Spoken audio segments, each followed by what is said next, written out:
قابلت شخص مؤذي قبل كده؟ شخص لما دخل حياتك اتغيرت تماما؟ شخص حسيت معاه بأذى نفسي وأذى مادي وممكن أذى جسدي؟ طب تفتكروا احنا بنقابل الأشخاص دي ليه وبنسمح لهم يدخلوا حياتنا؟ الناس المؤذية دي ما هم إلا حاملي رسائل، نقدر نسميهم ساعي البريد. تخيل معايا ساعي البريد بيسلمك رسالة وصلتك، فتحتها لقيت فيها أخبار محزنة وخسارة كبيرة حلت عليك. قدامك حل من 3. الحل الأول إننا نفضل ننقم على ساعي البريد ونكبر إحساس الظلم الواقع علينا منه، اللي هو بالمناسبة إحساس حقيقي، ونزعل على نفسنا وعلى اللي عملوه فينا، ونرفض نستلم الرسالة ونفضل نلوم عليه وعلى الأخبار اللي عرفتها من خلاله.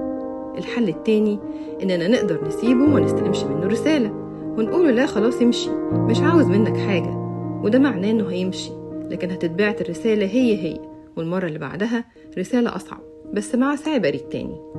الحل التالت إنك تقرر تفتح الرسالة وتفهمها وتفك شفراتها وتسأل الله إنه يعينك على إصلاح ما بنفسك اللي كان سبب في وجود الرسالة دي في حياتك، وتشكر ساعي البريد إنه كان جندي من جنود الله اتفعل من خلاله اسم الله الضار، وإنت قررت تفعل في حياتك اسم الله الشافي.